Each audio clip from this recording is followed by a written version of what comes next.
शादी के संगे संगे करवैला कई गवनावा गे से जवाला ये जर रहे छ नहीं छै मनावा गे सखी सुन शादी के संगे संगे करवैला कई गवनावा गे से जवाला ये जर रहे छ नहीं छै मनावा गे हमरा तो सब सखी होई गइलै मोरा बेपा हमरा तो सब सखी होई गइलै मोरा बेपा मन करे जैती नहीं गे सखी नीक छै नहीं हर केला भवा गे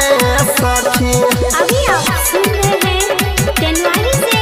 मां दुर्गा म्यूजिक की प्रस्तुति। डीजे मुकेश शर्मा जान बक्का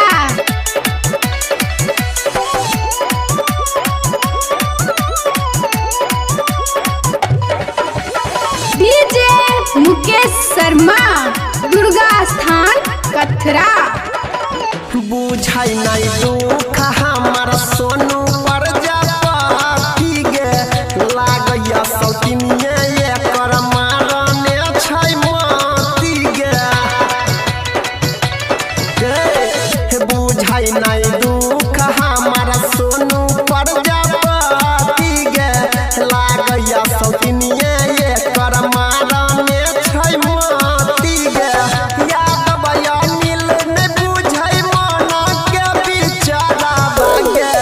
याद बया नील ने बुझाई मना के बिचारा बागे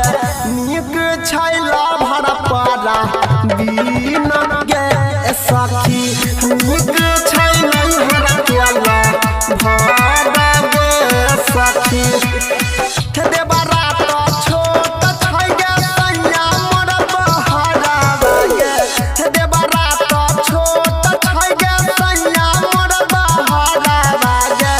मन करे जैती नहीं गे सखी मन करे जैती नहीं गे सखी हिलन रहे चुम्मा यारबा बैठ के नहरा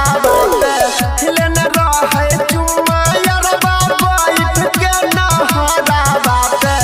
नीक छै नहीं हर केला भाड़ा गे सखी नीक छै नहीं हर केला भाड़ा गे सखी। Mobile number 97 020 55 199।